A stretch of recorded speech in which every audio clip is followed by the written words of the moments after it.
नमस्कार दोस्तों, जब भी हल्दी घाटी के युद्ध को याद किया जाता है तो उस समय राणा पूंजा जी को जरूर याद किया जाता है, क्योंकि राणा पूंजा जी का हल्दी घाटी के युद्ध में महत्वपूर्ण योगदान है। हल्दी घाटी का युद्ध मेवाड़ के महाराणा प्रताप और मुगल बादशाह अकबर के बीच में हुआ था। यह इसीलिए युद्ध हुआ था क्योंकि मुगल बादशाह अकबर चाहता था पूरे हिंदुस्तान में मुगलिया परचम लहराना, यानी कि पूरे हिंदुस्तान पर राज करना, जिसके कारण वह हल्दी घाटी में उदयपुर को कब्जा जमाने के लिए हल्दी घाटी में होकर गुजरना पड़ता था। तो उस समय क्या हुआ कि हल्दी घाटी में आक्रमण करके ही उदयपुर पहुंचा जा सकता था, जिसके कारण हल्दी घाटी में ये युद्ध हुआ था। हल्दी घाटी में युद्ध होने के कारण राणा पूंजा जी ने महाराणा प्रताप का पूरी तरह से साथ दिया, जबकि आसपास के अन्य कई राजपूत राजाओं ने उनका साथ नहीं दिया। तब राणा पूंजा जी ने उनका साथ दिया था महाराणा प्रताप का। राणा पूंजा जी ने गोरिल्ला पद्धति अपनाते हुए उन्होंने मुगलों की सेनाओं को लगभग नष्ट कर डाली थी।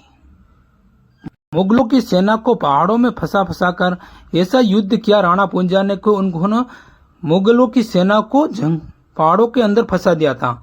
फंसाने के बाद उन्होंने ऐसा युद्ध किया कि मुगलों की लगभग कई हजार सेनाएं नष्ट कर डाली।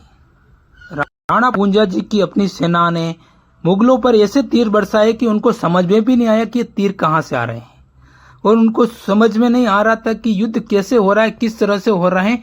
इस तरह की पद्धति अपनाते हुए उन्हें राणा पूंजा ने महाराणा प्रताप का बहुत खतरनाक तरीके से साथ दिया था। हल्दी घाटी का युद्ध का एक मुख्य योद्धा माना जाता है राणा पूंजा जी को। इसके श्रेय जाता है राणा पूंजा, जो उनकी भील सेना, आदिवासी सेना के नाम से जानी जाती है। उनकी सेना को उस समय मेवाड़ की सेना का नेतृत्व हकीम का सूर कर रहे थे, जो कि काबुल के पठान थे, और अकबर की सेना के नेतृत्व मान सिंह कर रहे थे, जो कि जयपुर के राजा हुआ करते थे। उस समय लगभग मेवाड़ के सैनिकों की संख्या 10 से 15 हजार थी, और अकबर की सेनाओं की संख्या लगभग 80 से 1 लाख के लगभग बताई गई है। ये जो आप दृश्य देख रहे हो, महाराणा प्रताप ने जब हल्दी घाटी के युद्ध में मान सिंह के ऊपर जब भाला फेंका था, उस समय का दृश्य दिखाएगा। उस समय महाराणा प्रताप का घोड़ा चेतक नीचे उतरते समय घोड़े की एक टांग कट गई थी, जो कि तलवार हाथी के सूंड पे लगी हुई थी। उस तलवार से महाराणा प्रताप की घोड़े की टांग टूट गई थी, जिसके कारण महाराणा प्रताप का मनोबल टूट चुका था। इसके बाद जाला मन्ना सिंह आगे आए, और जाला मन्ना सिंह ने महाराणा प्रताप का रोल अदा करके उन्होंने मुगलों से लोहा लिया। मुगलों को सेना लोहा लेने से मुगलों को ये लगा कि महाराणा प्रताप ही, तो जिसके कारण जाला मन्ना के ऊपर टूट पड़े और जाला मन्ना की मौत हो गई। उस समय महाराणा प्रताप वहां से निकले। स्वामी भक्त घोड़े ने 5 किलोमीटर 3 टांगों पर ही दौड़ते हुए एक बरसाती नाले को पार करते हुए वीर गति को प्राप्त हो गया। चेतक एक स्वामी भक्त घोड़ा था। उन्होंने युद्ध में महाराणा प्रताप का बहुत साथ दिया, और उस हल्दी घाटी के अंदर महाराणा प्रताप का घोड़ा चेतक की मौत हो गई, जिसके कारण महाराणा प्रताप के जीवन पर गहरा असर पड़ा। हल्दी घाटी के युद्ध के बाद महाराणा प्रताप जंगलों में चले गए। जंगलों में चले जाने के बाद उन्होंने कहा कि जब तक मैं अपने देश को पूरी तरह से स्वतंत्र नहीं करा लेता, तब तक मैं जंगलों में रहूंगा। सोने अथवा किसी भी चांदी अथवा किसी भी धातु के पात्र में भोजन नहीं करूंगा। ये वृक्ष ही मेरे बिछोने और वृक्षों के पत्ते ही मेरे भोजन होंगे। इसके बाद यह संकल्प लेकर महाराणा प्रताप आगे बढ़े। इसी प्रकार दान वीर शिरोमणि भामाशाह, जो कि 25 लाख अयोध्या देखकर महाराणा प्रताप को दी, और महाराणा प्रताप ने वापस दोबारा से नई सेना बनाकर यहाँ पर युद्ध करना शुरू कर दिया। और ये जो आप दृश्य देख रहे हो दोस्तों, ये बादशाही बाग के नाम से जाना जाता है। हल्दी घाटी के जब युद्ध हुआ था, उस समय अकबर की सेना ने जो पड़ाव डाला था या कि जगह रुकी थी, जो यही दृश्य है, ये जो आप दृश्य देख रहे हो, यहीं पर अकबर की सेना रुकी थी। हल्दी घाटी के युद्ध को धर्म युद्ध कहा गया है। मातृभूमि के लिए लड़ने वाले वीर सपूतों ने यहाँ पर बलिदान दिया है, इसीलिए इसको धर्म युद्ध के नाम से जाना गया है।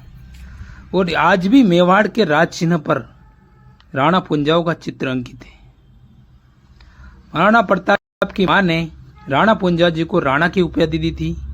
पहले राणा पूंजा जी के नाम से जाना जाता, इसलिए महाराणा प्रताप की मां जयवंताबाई ने पूंजा जी को राणा की उपाधि दी। वहीं से राणा पूंजा जी कहने लगे। सब महाराणा प्रताप उनको भाई समझते थे राणा पूंजा जी को।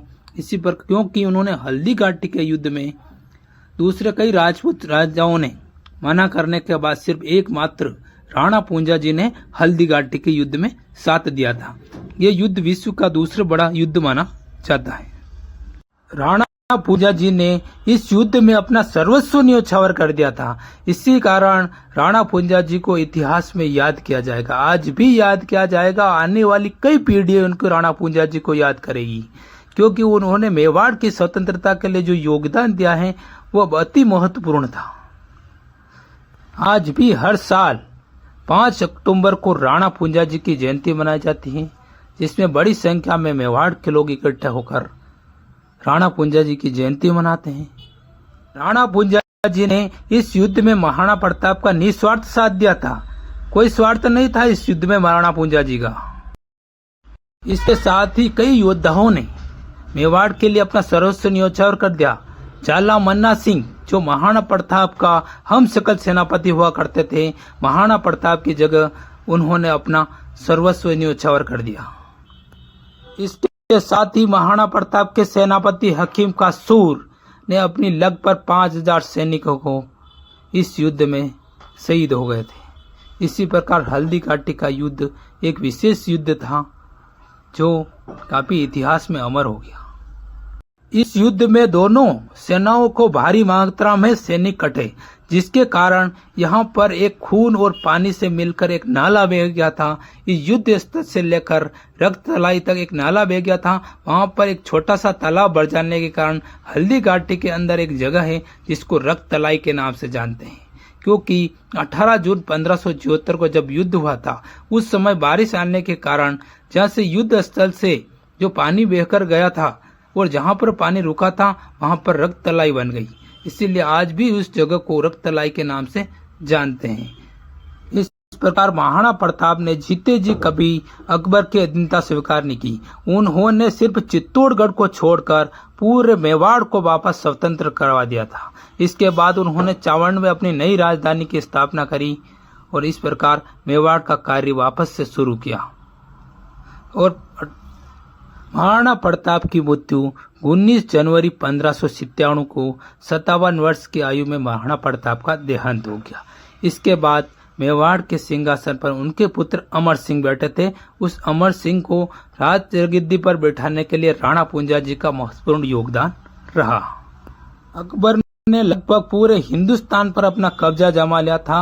उस समय एकमात्र मेवाड़ ने अकबर के आगे घुटने नहीं टेके थे। महाराणा प्रताप ने जीते जी मुगल की अधीनता कभी स्वीकार नहीं की थी।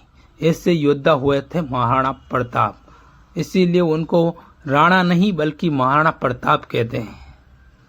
इसी तरह के वीडियोस देखने के लिए दोस्तों हमारे चैनल को सब्सक्राइब करें और वीडियो को लाइक करें। मिलते हैं अगले वीडियो में, जब तक के लिए जय हिंद।